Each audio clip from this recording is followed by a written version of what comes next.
ಇದು ಬಂಗಾರ ಬೆಳೆಯುವಂತಹ ಗಿಡ, ಸಿಕ್ಕರೆ ಮಾತ್ರ ಬಿಡಬೇಡಿ, ಬೇರು ಸಮೇತ ಕಿತ್ತುಕೊಳ್ಳಿ.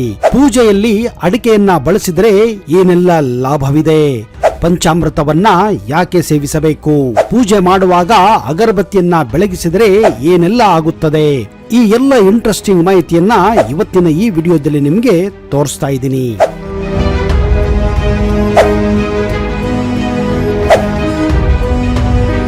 ತಿಲಕವನ್ನ ಹಚ್ಚುವಾಗ ಕೇವಲ ಉಂಗುರ ಬೆರಳನ್ನೇ ಬಳಸಬೇಕೇ ವಿನಃ ಬೇರೆ ಬೆರಳನ್ನ ಬೆಳೆಸಬಾರದು ಎಂದು ನಮ್ಮ ಸಂಪ್ರದಾಯ ಹೇಳುತ್ತದೆ. ಶಿವನಿಗೆಂದು ಅರಿಶಿಣವನ್ನ ಅರ್ಪಿಸಬಾರದು. ಆರತಿ ಮುಗಿದ ಮೇಲೆ ದೀಪವನ್ನ ದೇವರ ವಿಗ್ರಹ ಮುಂದೆ ಇರಿಸಬೇಕು, ಬೇರೆ ಕಡೆ ಎಲ್ಲೂ ಇಡಬಾರದು. ಒಣಗಿದ ಹೂಗಳಂತೂ ಎಂದಿಗೂ ದೇವರಿಗೆ ಅರ್ಪಿಸಬಾರದು. ಗಣೇಶನಿಗಂತೂ ಯಾವತ್ತೂ ತುಳಸಿ ಎಲೆಯನ್ನ ಅರ್ಪಿಸಬಾರದು. ಸೂರ್ಯ ದೇವನಿಗೆಂದು ಬಿಲ್ವ ಪತ್ರೆಯನ್ನ ಅರ್ಪಿಸಬಾರದು. ಸೂರ್ಯಾಸ್ತದ ಬಳಿಕ ಎಂದಿಗೂ ಎಲೆ ಅಥವಾ ಹೂಗಳನ್ನ ಕೀಳಬಾರದು. ಸೂರ್ಯ ದೇವನಿಗೆ ಸಲ್ಲಿಸುವ ಪೂಜೆ ವೇಳೆ ನೀರನ್ನ ಸಮರ್ಪಕವಾಗಿ ಅರ್ಪಿಸಬೇಕು. ಸಾಯಂಕಾಲದ ಪೂಜೆಯ ಬಳಿಕ ಪೂಜಾಗ್ರಹವನ್ನ ಪರದೆಯಿಂದ ಮುಚ್ಚಲು ಮರೆಯದಿರಿ. ಪೂಜೆಯ ಸಮಯದಲ್ಲಿ ವೀಳ್ಯದ ಎಲೆಯನ್ನ ಬಳಸಲು ಮರೆಯದಿರಿ. ಹೌದು, ಈ ಎಲ್ಲ ಸಂಪ್ರದಾಯ ತುಂಬಾ ಕಟ್ಟುನಿಟ್ಟಾಗಿ ನೀವು ಪಾಲಿಸಬೇಕು.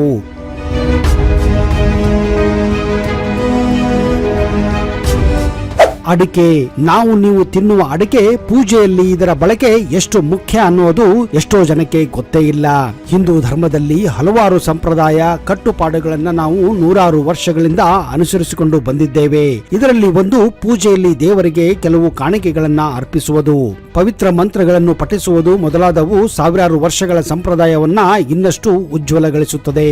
ದೇವರಿಗೆ ಕಾಣಿಕೆಯಾಗಿ ನಾವು ಹಲವು ವಸ್ತುಗಳನ್ನ ಅರ್ಪಿಸುತ್ತೇವೆ. ಇದರಿಂದ ದೇವರ ಅನುಗ್ರಹಕ್ಕೆ ಕೂಡ ಪಾತ್ರರಾಗಿ ನಮ್ಮ ಬಯಕೆಗಳು ಶೀಘ್ರವಾಗಿ ಪೂರ್ಣಗೊಳ್ಳುತ್ತವೆ ಎಂದು ನಾವು ನಂಬುತ್ತೇವೆ. ಉದಾಹರಣೆಗೆ ಹೆಣ್ಣು ದೇವರನ್ನ ಮತ್ತು ಹನುಮಂತ ದೇವರನ್ನ ಪ್ರಸನ್ನಗೊಳಿಸಲು ಕುಂಕುಮವನ್ನ ಬಳಸಲಾಗುತ್ತದೆ. ವಿಷ್ಣು ದೇವರಿಗೆ ಗಂಧದ ಲೇಪನ ಪ್ರಿಯವಾಗಿದೆ. ಶಿವನಿಗೆ ಬಿಳಿಯ ಹೂಗಳು ಇಷ್ಟ. ಆದರೆ ಶಿವನ ಅವತಾರವಾದ ಹನುಮಂತ ದೇವರಿಗೆ ಗಂಧವನ್ನ ಬಳಸಿದಂತೆ ಶಿವನಿಗೆ ಗಂಧವನ್ನ ಯಾವತ್ತೂ ಬಳಸಬಾರದು. ಅಲ್ಲದೆ ಗಣೇಶನಿಗೆ ಎಂದಿಗೂ ತುಳಸಿ ಎಲೆಯನ್ನ ಅರ್ಪಿಸಬಾರದು. ಹೀಗೆ ಪ್ರತಿ ದೇವರಿಗೂ ಇಷ್ಟವಾಗಿರುವ ಅಥವಾ ಇಷ್ಟವಾಗದ ವಸ್ತುಗಳು ಹಿಂದೆ ಹಲವಾರು ಕಥೆಗಳೇ ಇವೆ. ಹಿಂದೂ ಸಂಪ್ರದಾಯದಲ್ಲಿ ಅಡಿಕೆಗೂ ಪವಿತ್ರವಾದ ಸ್ಥಾನವಿದ್ದು ಇದರಿಂದ ಪೂಜಾ ಸ್ಥಳದ ಪರಿಸರವನ್ನ ಸ್ವಚ್ಛಗೊಳಿಸುತ್ತದೆ ಹಾಗೂ ಭಕ್ತರು ಹೆಚ್ಚಿನ ಶ್ರದ್ಧೆಯಿಂದ ದೇವರನ್ನ ಆರಾಧಿಸಲು ಸಾಧ್ಯವಾಗುತ್ತದೆ. ಅಡಿಕೆಯ ಬಳಕೆಯಿಂದ ನಿತ್ಯ ಜೀವನದಲ್ಲಿ ಎದುರಾಗುವ ಹಲವಾರು ತೊಂದರೆಗಳನ್ನ ಹೀಗೆ ನಿವಾರಿಸಬಹುದೆಂದು ಒಂದೊಂದಾಗಿ ನಾವು ತಿಳಿದುಕೊಳ್ಳೋಣ. ಗಣೇಶನನ್ನ ಆರಾಧಿಸುವ ವೇಳೆ ಅಡಿಕೆಯನ್ನ ಹಳದಿ ಬಟ್ಟೆಯಲ್ಲಿರಿಸಿ ದೇವರ ಮುಂದೆ ಇಡಬೇಕು. ಜೊತೆಗೆ ಕುಂಕುಮ, ಅರಿಶಿಣ ಮತ್ತು ಅಕ್ಕಿಯನ್ನ ಅರ್ಪಿಸುತ್ತಾ ಲಕ್ಷ್ಮೀ ದೇವಿಯನ್ನ ಸ್ತುತಿಸುವ ಮಂತ್ರವನ್ನ ಪಠಿಸಿ ಪೂಜೆಯನ್ನು ನಾವು ಯಾವುದಾದರೂ ಶುಭ ಮುಹೂರ್ತ ಸಮಯದಲ್ಲಿ ಅನುಸರಿಸಬೇಕು.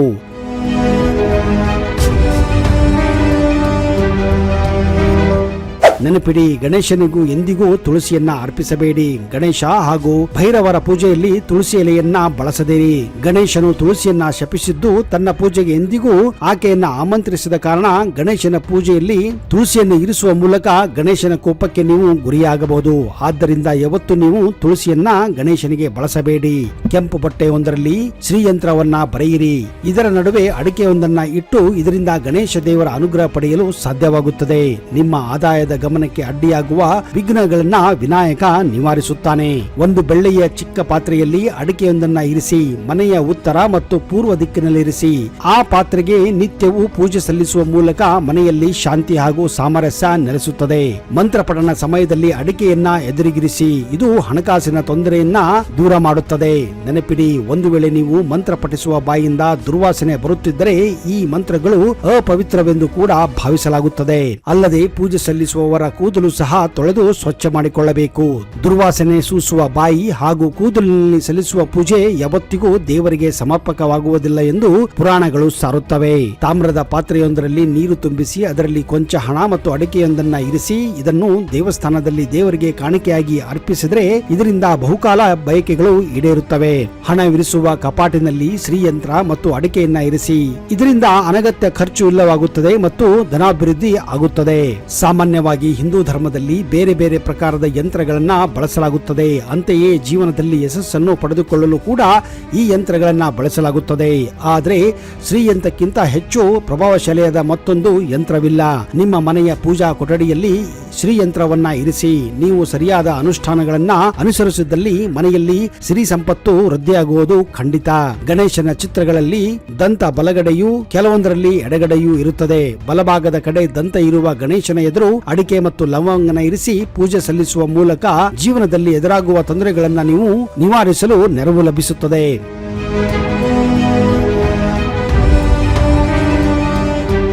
ಅಗರಬತ್ತಿಯ ಮಹತ್ವ.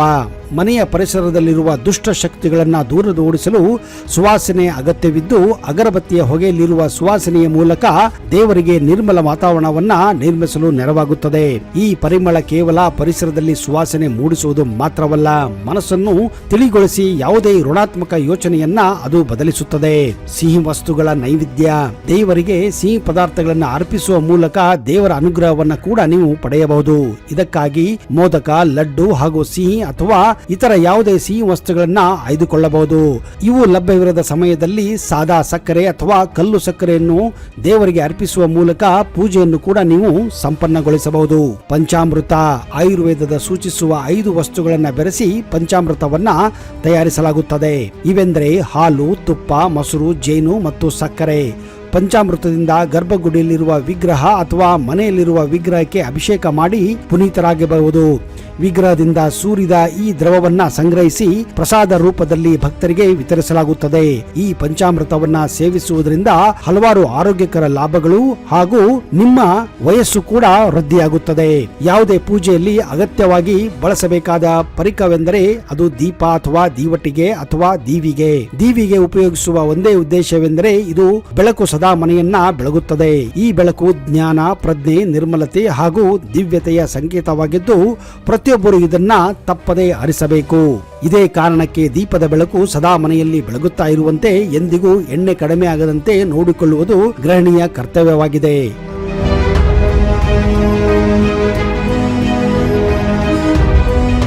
ಇನ್ನು ಕೆಲವೊಂದು ಕಡೆ ನೀವು ಅಡಿಗೆಯಲ್ಲಿ ಬಳಸುವಂತಹ ಮಸಾಲೆ ಎಲೆ ಅಥವಾ ತೇಜ್ ಪತ್ತ ಅಂತ ಕರೆಯುವ ಎಲೆಯನ್ನು ಕೂಡ ಭಾರತದ ಈಶಾನ್ಯ ಭಾಗದಲ್ಲಿ ಹಾಗೂ ಕೇರಳದಲ್ಲಿ ದೇವರಿಗೆ ಅರ್ಪಿಸಿ ಧನ್ಯರಾಗುತ್ತಾರೆ.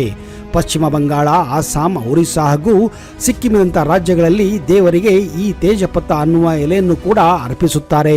ಅಷ್ಟೇ ಅಲ್ಲದೆ ಆಭರಣಗಳನ್ನು ಇಡುವ ಜಾಗದಲ್ಲಿ ಹಾಗೂ ಭದ್ರವಾಗಿ ದುಡ್ಡು ಇಡುವಂತಹ ತಿಜೋರಿಗಳಲ್ಲಿ ಕೂಡ ಈ ತೇಜಪತ್ತ ಅನ್ನ ಇಡುವ ಸಂಪ್ರದಾಯ ನೀವು ಇಲ್ಲಿ ಕಾಣಬಹುದು. ಹೀಗೆ ಮಾಡುವುದರಿಂದ ಈ ಎಲೆಯಿಂದ ಬರುವಂತಹ ಸುಗಂಧದ ದ್ರವ್ಯದಿಂದ ಲಕ್ಷ್ಮೀ ದೇವಿಯನ್ನ ಅದು ತನ್ನತ್ತ ಸೆಳೆಯುತ್ತದೆ ಅನ್ನುವ ನಂಬಿಕೆ ಇಲ್ಲಿನ ಜನರಲ್ಲಿದೆ. ಹಾಗೂ ಇದನ್ನು ಇಡುವುದರಿಂದ ನೀವು ಶ್ರೀಮಂತರಾಗಬಹುದು ಎನ್ನುವ ಕೂಡ ಇಲ್ಲಿನ ಒಂದು ಐತಿಹ್ಯ ಇದೆ.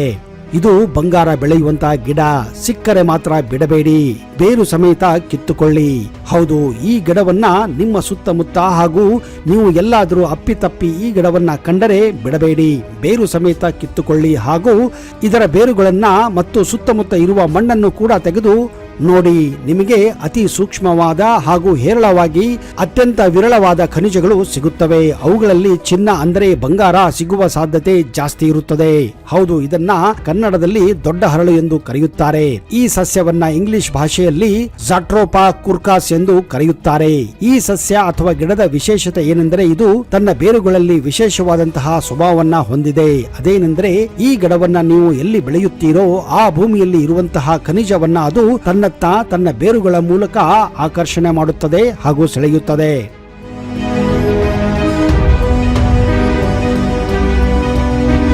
ಹೀಗಾಗಿ ಇದನ್ನ ಹೇರಳವಾಗಿ ಭಾರತದ ಈಶಾನ್ಯ ರಾಜ್ಯಗಳಾದಂತಹ ನಾಗಾಲ್ಯಾಂಡ್, ಅಸ್ಸಾಂ, ಅರುಣಾಚಲ ಪ್ರದೇಶ, ಸಿಕ್ಕಿಂನಂತಹ ಪ್ರದೇಶದಲ್ಲಿ ಮತ್ತು ಬರ್ಮಾ ದೇಶದಲ್ಲಿ ಜಾಸ್ತಿ ಬೆಳೆಯುತ್ತಾರೆ. ನಿಜ ಹೇಳಬೇಕೆಂದರೆ ಈ ಸಸ್ಯವನ್ನ ಯಾರು ಕೂಡ ತಿನ್ನುವುದಿಲ್ಲ ಹಾಗೂ ಯಾವುದೇ ರೀತಿಯ ಬಳಕೆಗೂ ಕೂಡ ಇದು ಉಪಯೋಗ ಬರುವುದಿಲ್ಲ. ಇದನ್ನು ಹೆಚ್ಚಾಗಿ ಕೇವಲ ಈ ರೀತಿಯ ಖನಿಜಗಳನ್ನ ತನ್ನತ್ತ ಸೆಳೆಯಲು ಬೇರೆ ಬೇರೆ ಪ್ರದೇಶದಲ್ಲಿ ಬೆಳೆಯುತ್ತಾರೆ. ಝಟ್ರೋಪಾ ಕರ್ಕಾಸ್ ಅನ್ನುವ ಈ ಒಂದು ವಿಚಿತ್ರ ಗಿಡವನ್ನ ಹೆಚ್ಚಾಗಿ ಇಂಡೋನೇಷ್ಯಾ ದೇಶದಲ್ಲಿ ಬೆಳೆಯುತ್ತಾರೆ. ಅಲ್ಲಿರುವ ತರತರದ ಖನಿಜಗಳನ್ನ ಭೂಮಿಯಿಂದ ಮಣ್ಣಿನ ಮೂಲಕ ಇದನ್ನ ಸೆಳೆಯಲು ಇಲ್ಲಿ ಹೇರಳವಾಗಿ ಇದನ್ನ ಬೆಳೆಯುತ್ತಾರೆ. ಈಗ ಭಾರತದಲ್ಲಿಯೂ ಕೂಡ ಇದನ್ನ ಹೆಚ್ಚಾಗಿ ಬೆಳೆಯಲು ಪ್ರಾರಂಭಿಸಿದ್ದಾರೆ. ಇದು ವೈಜ್ಞಾನಿಕವಾಗಿ ಖನಿಜವನ್ನ ಎಳೆಯುತ್ತದೆ ಅನ್ನುವ ಮಾಹಿತಿ ಕೂಡ ಸಾಬೀತಾಗಿ ಹೋಗಿದೆ. ಹಾಗಾದ್ರೆ ತಡ ಯಾಕೆ? ಈ ಒಂದು ಎಕ್ಸ್ಪೆರಿಮೆಂಟ್ ಅನ್ನ ನೀವು ನಿಮ್ಮ ಮನೆಯ ಹಿತ್ತಲಲ್ಲಿ, ನಿಮ್ಮ ಹೊಲದಲ್ಲಿ ಕೂಡ ಮಾಡಬಹುದು. ಇಂತಹದೇ ಇನ್ನಷ್ಟು ಇಂಟ್ರೆಸ್ಟಿಂಗ್ ಮಾಹಿತಿಯೊಂದಿಗೆ ಮುಂದಿನ ವಿಡಿಯೋದಲ್ಲಿ ಸಿಗುತ್ತೇನೆ. ಅಲ್ಲಿಯವರೆಗೆ ಜೈ ಹಿಂದ್, ಜೈ ಕರ್ನಾಟಕ. ನಿಮಗೆಲ್ಲ ಶುಭವಾಗಲಿ.